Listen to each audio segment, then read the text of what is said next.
Welcome to Audit the Court, where we explore the legal nuance at play during courtroom interactions. Today's video will be somewhat different from our normal format. In this episode, we will look at two different courtroom encounters involving pro se defendants who represented themselves, with varying degrees of success. So be sure to stick around after the first proceeding in order to see the dramatic differences showcased in the second case. Our first pro se defendant is Georgia driver Sydney Steele. On March 20th, 2024, Lieutenant Jonathan Carey of the Clayton County Sheriff's Office issued a citation to Ms. Steele for allegedly following another vehicle too closely and conducting an improper lane change. Ms. Steele entered a not guilty plea on May 16th, 2024, and her case was scheduled for a bench trial, which is a trial where a judge reaches a verdict instead of a jury. The bench trial was held via Zoom in State Court of Clayton County over a year later on August 27th, 2025, and was presided over by Judge Tammy Hayward. Sydney Joy Steele, okay, you're charged with following too close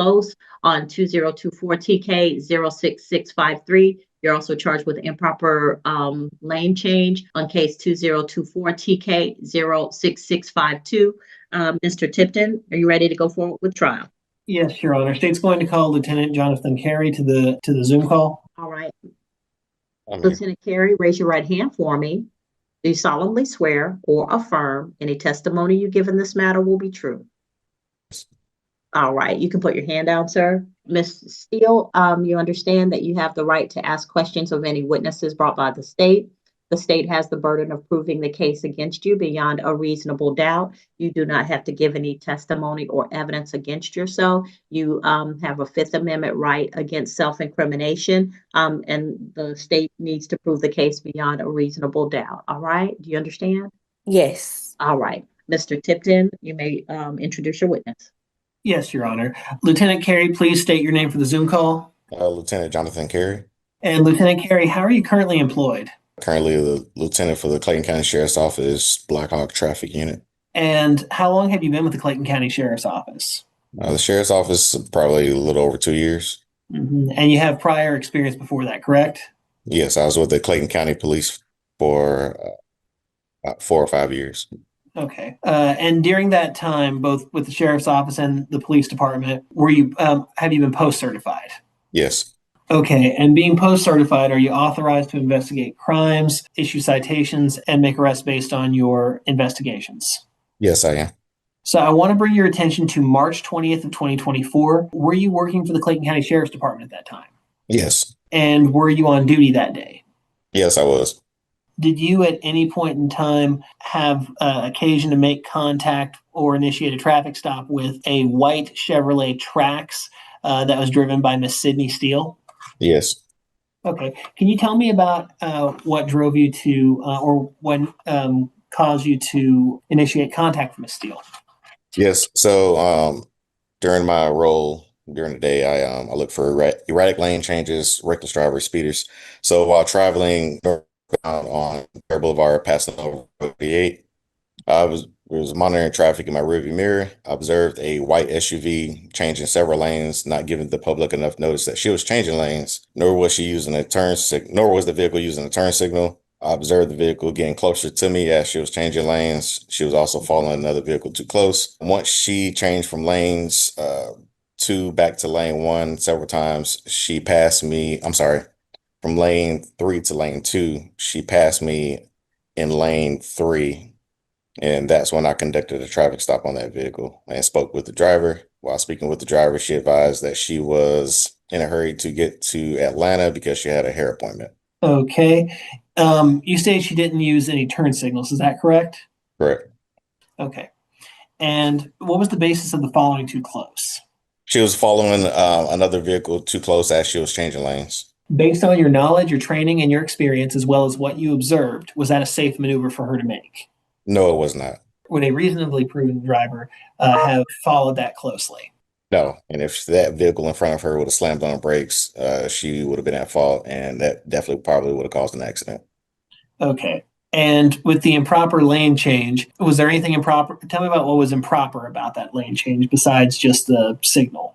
So when you change lanes, you have to give the public enough notice that you're about to change lanes, which she failed to do. Okay. Several times, not just one time. Okay. So about how many lane changes did you observe? I believe I observed 3. So she went from the number 3 lane to the number 2 lane, then back to the number 3 lane.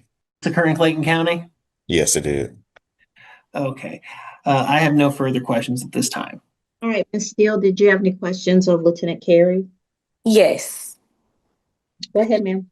So you said that you were observing me in your rearview mirror when I Correct. did all of these. Okay. So if you're observing me in my rearview mirror, how are you able to see how close I'm driving behind another car? If you're looking in your rearview mirror, you would see the car that's in front of me. You wouldn't be able to see my car. I can see your car and the car in front of you. Got you. So how are you able to determine how close my tires were to the trunk of the car in front of me? I can't determine how close your tires are, but I can determine how close your bumper is to their rear bumper And how are you able to do that? by looking at it. And what did you see? How close was I? If you had to guesstimate. You're less than a car length behind them. Less than a car length? Correct. And this was another car and this was not your car? Correct. Okay. I don't have any more questions for you.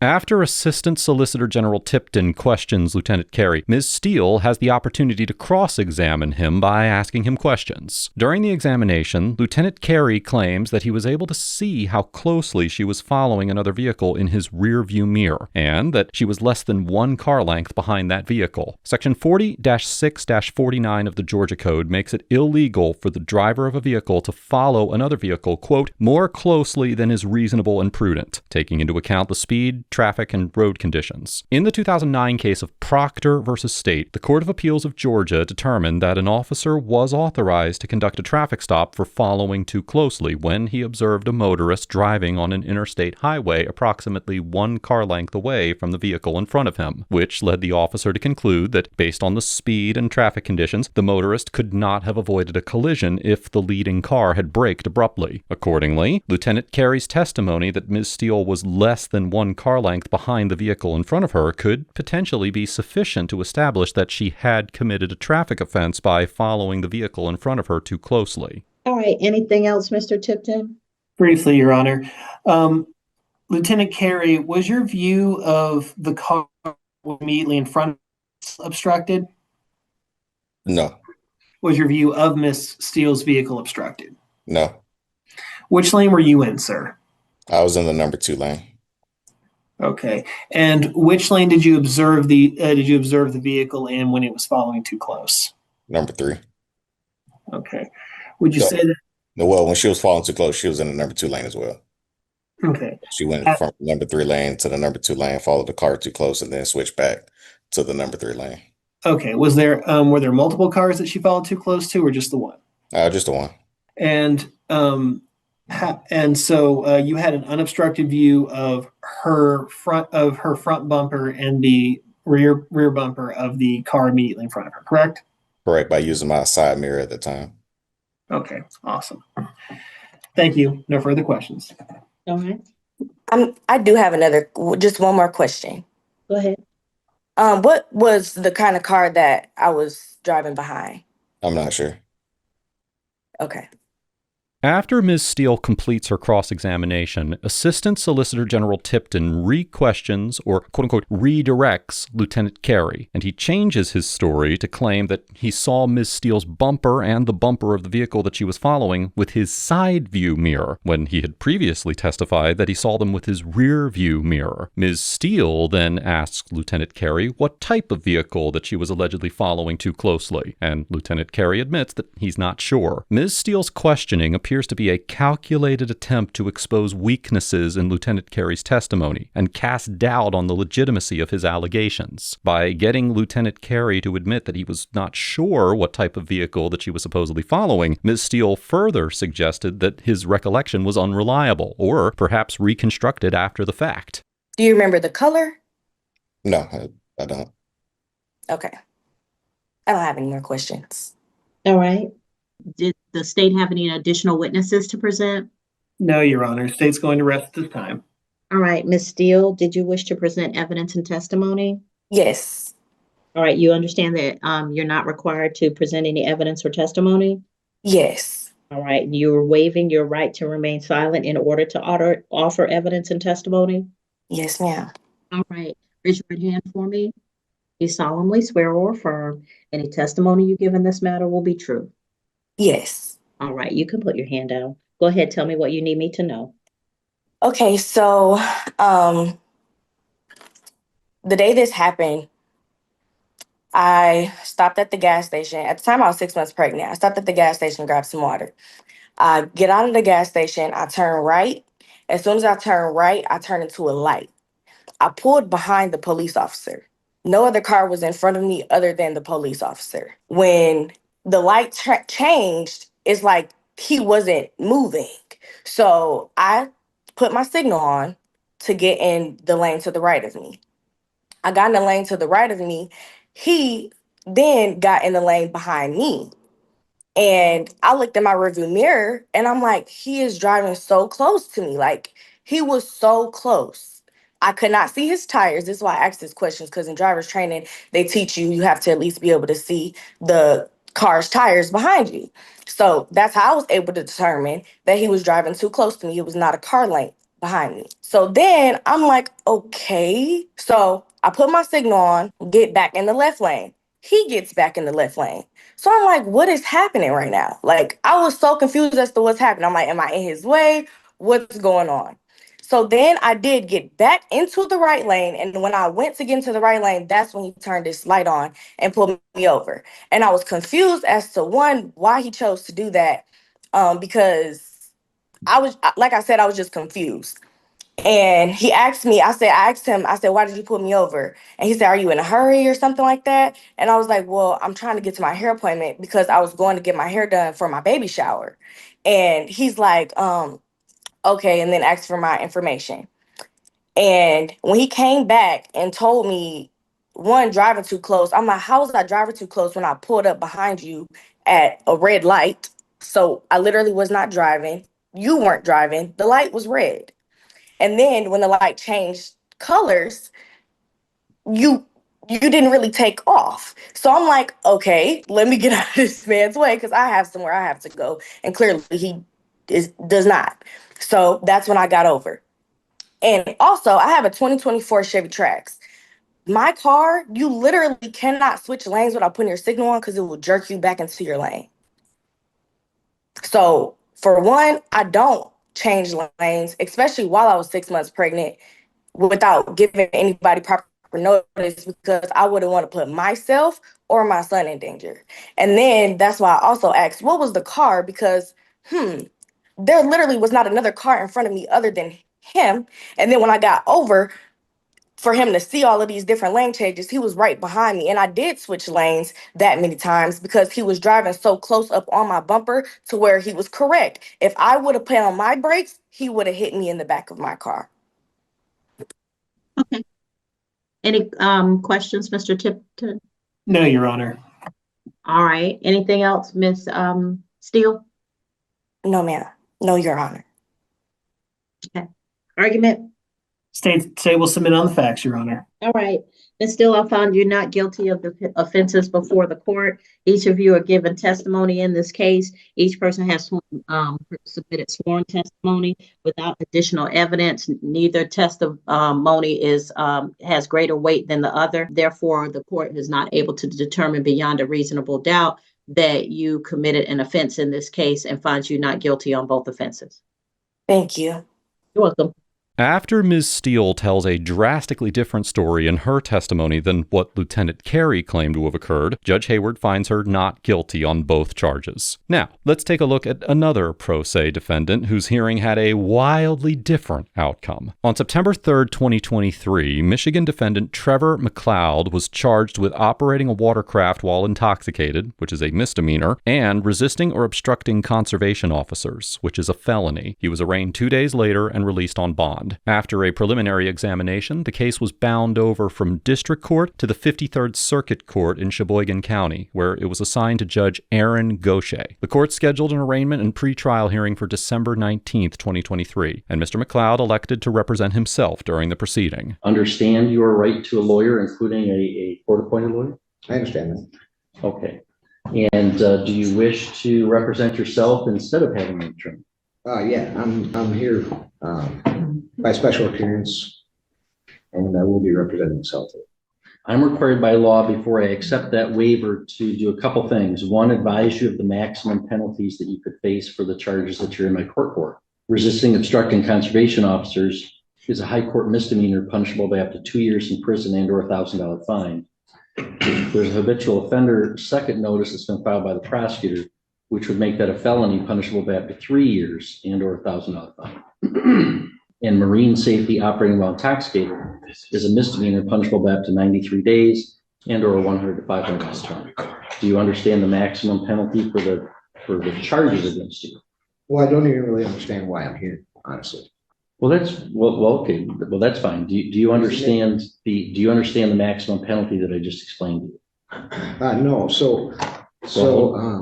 Hold on. I can't let you represent yourself until I establish a couple things. Well, I need to establish a couple things too, honestly. Hold on. Well, I can't let you represent yourself until I establish a couple things, or I'm going to be in trouble. Do you understand that the maximum penalty that you could face for the charges that you're here for is up to 3 years in prison and or $1,000 fine? I don't understand the nature and cause of the action against me. So what is it that you don't understand? Do you not understand how long 3 years is, or how much the fine is that I've articulated? Can you tell me what it is you don't understand? I don't understand the nature and cause of the action against me because we don't establish jurisdiction. That's not what I'm asking you right now. Well, I'll let you place whatever objections you want on the record, Mr. Mloud. I promise you that. Okay. Can we just go one step at a time?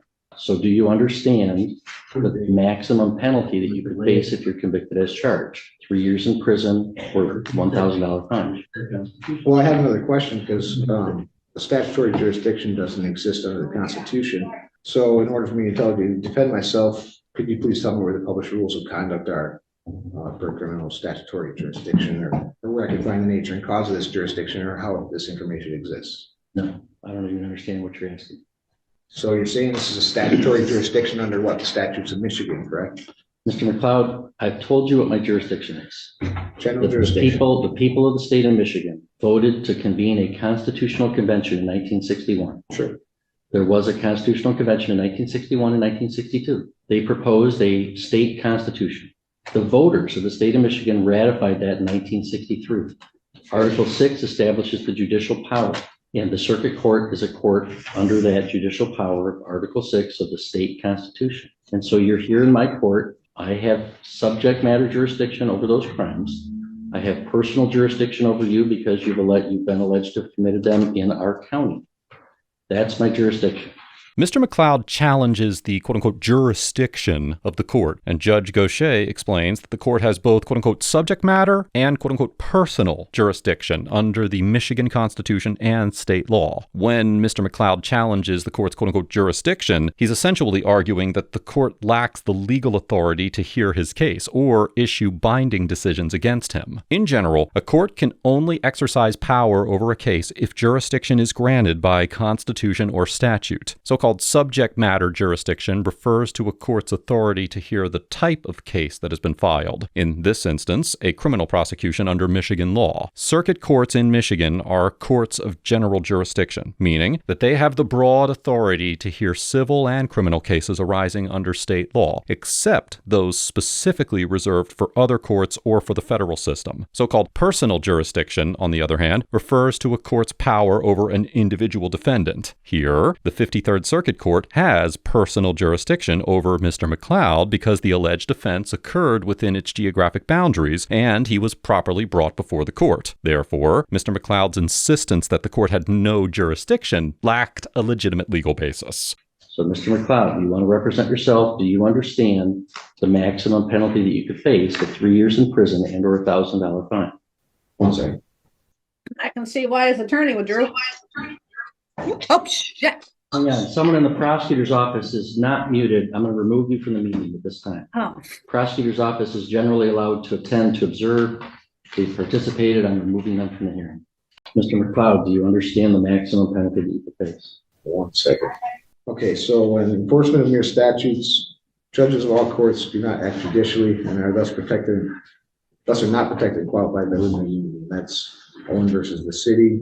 I just want to state a few things for the record since you're claiming this is a jurisdiction under statutory law. Hang on. Mr. Mloud, can we back it? Look at me for a second. Can we talk here? I've challenged subject matter jurisdiction, and nothing can go forward until that's addressed. You're saying I did address it and I denied your objection. I have subject matter jurisdiction doesn't exist under the Constitution. Your objection is noted. So, Mr. McLeod, do you understand? Let me explain to you. Sure. Sometimes, as I said, people might want to represent themselves, but let's say they have limited intellectual capacity and they don't understand what's going on. I have to establish that they know what's going on before I can allow them to represent themselves. I'm required to establish, do you comprehend, do you know the maximum penalty that you could face if you're convicted as a result of this charge? 3 years in prison or $1,000 fine. Do you understand that, Mr. McLeod? So I'd like to state for the record that Mr. McLeod, stop. the court can be. Stop, Mr. McLeod. If you don't understand it, I'm going to revoke your right to represent yourself and have an attorney represent you because I can't establish that you know what you're doing. So do you know the maximum penalty that you would face? Judge Gaucher repeatedly attempts to ask Mr. McLeod whether he understands the possible penalty if he is convicted, and Mr. McLeod refuses to answer. Judge Gaucher then explains to Mr. McLeod that he can revoke his right to represent himself if he does not understand what is going on in the case. As we have discussed before here on ATC, as well as our other channel, Audit the Audit, the Supreme Court determined in the 1975 case of Ferretta versus California that criminal defendants have a constitutional right to represent themselves in court if they knowingly, intelligently, and voluntarily relinquish the traditional benefits associated with the right to counsel. This was the basis for Judge Gaucher's questioning of Mr. McLeod, as he was required to ensure that Mr. McLeod was knowingly, voluntarily, and intelligently waiving his right to counsel with a full understanding of the possible penalties for the charges against him. Accordingly, Judge Gaucher could not move forward to address any of the arguments that Mr. McLeod was attempting to present in his own defense until it was established that Mr. McLeod's waiver of the right to counsel was a fully informed decision. Additionally, in the 1976 case of People versus Anderson, the Supreme Court of Michigan explained that even when a defendant unequivocally declares his desire to proceed pro se and waives his right to counsel knowingly, intelligently, and voluntarily, a trial court may still deny or revoke self-representation if it finds that allowing the defendant to act as their own attorney would disrupt the proceedings or unduly burden the court's operations. Accordingly, Michigan law recognizes that a criminal defendant's right to represent themselves is not unlimited, and it can be restricted when a defendant's conduct interferes with the fair and efficient administration of justice. Your Honor, I've challenged this court's jurisdiction. You haven't established it yet. You said you have a statutory jurisdiction which doesn't exist under the Constitution. I'm trying to figure out where I stand with this. So I can't answer any of your questions until you answer some of mine. That's not how it works. Are you refusing to answer my question? No, I'm Then answer it. Do you understand the maximum penalty that you face for this charge? So judges who become involved in enforcement of Mr. these McLeod, statutes. I have other matters. Mr. McLeod, involved agency. What's that? you know, I understand you want to object to things, and you're going to be allowed to object to things. Okay, Sure. But we have to do things one step at a time. And I do have other cases today. I'm not going to entertain this for like a whole hour. I've got other cases going on. If you want to dig in your heels and just make this real complicated or real difficult, we could do that. And I can hold you in contempt and you'll go back to a jail cell for a while. Your and then we'll Honor, deal with I that. don't wish to be held in contempt. I just wish to exercise my Sixth Amendment right. That's fine. And So before I can let you under, I can cite laws that will show you that the exercise of a right can be converted into a crime. I'm trying to understand the nature and cause of the action against me. You're not clarifying it enough to where I can comprehend it, as you say. you comprehend the maximum penalty that you would face. I'm not answering any of those questions until you establish that this is a court of the Constitution, has jurisdiction under these jurisdictions. I established it. I told you. You might think I'm wrong and you can appeal. There's no such thing as a statutory jurisdiction. Mr. McLeod, let me make this simple for you. Do you ever watch, let me make this simple for you. Sure. I'm going to ask you this question one more time. One more time. Okay. Two things are going to happen. You are either going to answer my question or I'm going to hold you summarily in contempt and the court officer will bring you to a jail cell and we'll talk about it tomorrow. You understand that? So, Mr. McLeod, Mr. McLeod, two things are going to happen. You're going to answer my question or you're going to jail for summary contempt for not complying with the court's request. Do you, Mr. McLeod, understand that the maximum penalty for the charge against you is 3 years in prison and or $1,000 fine? I don't understand the charges. Mr. McLeod is in contempt of court taken into custody. Really? That's it. Protecting my rights is what it said. This isn't true.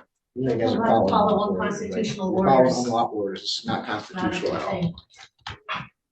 Mr. McLeod's in contempt, he's sentenced to 1 day.